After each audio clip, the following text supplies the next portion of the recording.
It's this act of choosing love in the face of fear that we can start to realize the profound capacity that we have to not only stay present with fear, but we can recognize that we're bigger than fear, and we can start to infuse our being with this sense of courageous love, of compassion. And when fear arises, we can recognize that we're suffering. And when we're suffering, we have a choice. We can either distract ourselves so we don't feel the suffering, or we can meet it. We can meet our fear, and we have to, because it's not going anywhere. It'll just keep coming back until we welcome it home, until we accept it. And that's a hard task. I understand that so well, because it's so easy to be overwhelmed by fear and anxiety. I know this so well. And that's why turning towards fear, slowing down, staying grounded, turning towards it, acknowledging the reality of it, even though we don't like it, softening, and holding that fear with kindness like we would hold a wounded child. If our child was running down the road and skinned their knee, we wouldn't just say, "Oh, you're in pain? Here, go on your phone. Here, eat a pint of ice cream." We would hold that child. We would comfort them in pain. We would hold them in their pain. We can't take away their pain, but we can be with them. We can help them hold their pain, and we can help ourselves hold our pain, our fear, by holding it and ourselves like we would a child. And this is a choice that we have, and this is a choice that can accelerate our spiritual growth.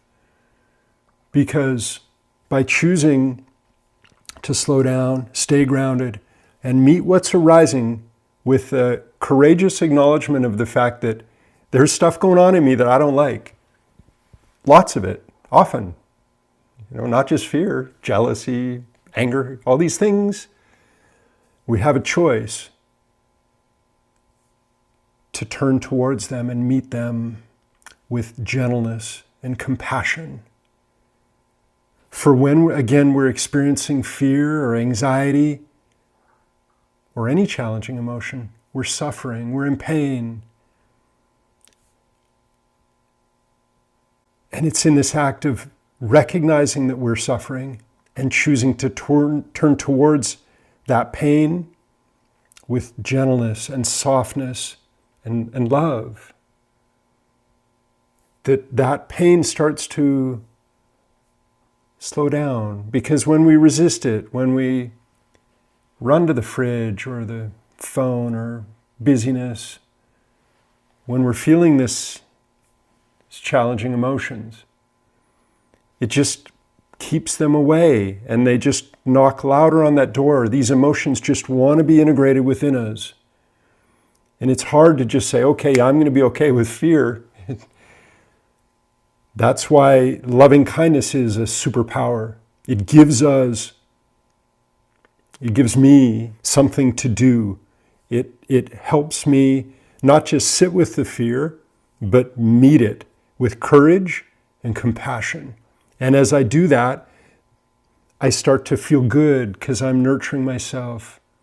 And the fear starts to slowly abate. And the big bonus, is I get out of the small, tight experience of being lost in fear, these old patterns. And it's this practice of meeting this fear with love and compassion. I start to become love and compassion. They start to be my response to not only fear and anxiety, but everything in life. This is something that we can do in every moment, because these emotions, they arise, and we have a choice. And that choice is turning to them with gentleness and compassion, turning to ourselves and the pain that we're in. And if we all did this whole world that we've created of products and consuming and achieving and striving and selfishness and all this stuff would come down. Because when we're grasping and running and distracting ourselves, we're just running from ourselves, And I say this because when we are in a state of peace, we don't need from the world in the same way as if we've meditated at home for half an hour or done yoga, that urge to go down and grab an ice cream or stay busy, we can notice, even in that half an hour, that everything slows down and we're more okay. And it isn't because our outer situation has changed, really, in that half hour, most likely. It's because we've come into our bodies through yoga or meditation. We've started to settle in to ourselves. And it's this act of meeting what's arising with compassion. For again, when we're experiencing fear, it's no fun, we're suffering. And it takes great courage and wisdom and insight to recognize that and to say, you know what? I'm not going to push those feelings away. I'm going to embrace them. Little bite-sized bits at a time. We don't need to do the whole ball of fear at one time, and I don't think it's possible, nor advisable, because these are old conditioned patterns that we have of resisting inherently natural emotions. And on this spiritual path, it's a profound act to acknowledge whatever's arising. And it's this practice of loving kindness that not only again helps us meet whatever's arising, but it helps it integrate and it helps us drop our resistance to life. For these emotions are life. We don't like them. I don't like fear. I don't like jealousy. I don't like all these things. They're not as comfortable as feeling good. But it's not about feeling good either. Good in terms of getting what we want or feeling pleasure. This spiritual path is about wholeness, and it's about growing in peace. And the more we can accept these different emotions, the more we can grow in wholeness, and the more we can grow in peace. And the more we do that, the more we're going to be living in the moment, and we're going to be experiencing a depth of peace and ease and love within us that feels way better than any pleasure, and it feels way better than any fear. And so it's coming onto this middle path, this path of acceptance, of compassion and gentleness and acknowledgement of reality as it's arising, that we can start to find a way out of it. So we grow in wisdom by being, by slowing down, by recognizing how we interact with these emotions. And then we build this practice of loving kindness by meeting ourselves, meeting whatever's arising with compassion and love.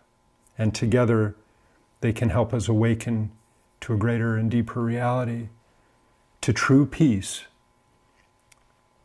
that can only be found by running to ourselves instead of the fridge, or away from these challenging emotions that we maybe have done for a long time. Loving kindness can give us, it's a beautiful tool. And when we practice it, as we'll do at the end here, we're not focusing on accepting the emotions as much as we are imbuing our being with compassion and love, so that our focus, while these emotions are arising and through mindfulness we're aware of them, it's through loving kindness that we can direct our energy.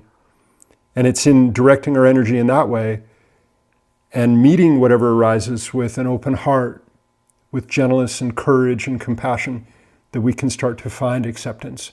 And we don't even have to directly do that per se. It's focusing more on the compassion. And then the acceptance. It's hard to accept when we're scared, when we don't know what else to do. And when we're grounded in loving kindness and in ourselves, at the body and breath, then we can start to accept, because then we can realize we're bigger than these emotions and we can meet them with our true nature, which is love and compassion and kindness. We're here talking about finding liberation from suffering, from being in our heads. We're talking about finding a way to live in a state of peace and presence. And it's these two wings of awakening: wisdom, born of mindfulness, and love, born of loving kindness, that can help us do that. They can help us find a reality that we perhaps don't even know exists within us, because it's been so covered up by fear for so long. And this practice of mindfulness and loving kindness, they can help us embrace these emotions that we've been running from and lost in and smothered by for so long. And they can lead us to peace and presence. This path of awakening is one that includes fear. It has to, because fear is part of reality. Yet no one taught us, this is what you do when you're experiencing fear. And 57 years in, there's old patterning, old ways of being that, from childhood, just tightening, resisting, covering up. It's what we do as humans. But there's another thing that we can do as humans. There's another way to be human. And it's much better, because we know being lost in fear sucks, and running from it doesn't work. Covering up doesn't work. So what does work? Slowing down, acknowledging the reality of it. And even when it's overwhelming, doing our best to come into the body, stay at the breath, and meet it with compassion. And again, by focusing on the practice of loving kindness. Not so much the emotions, they come and go. It's building this capacity to be with what's arising that can free us, to acknowledge it and be with it with gentleness. We can open our hearts and our minds through this practice of loving kindness and mindfulness. We can start to find our way out of these old, deep, often overwhelming experiences of fear and anxiety. And we can start to, by this practice of loving kindness, come back again and again and again to abiding in a state of compassion and love.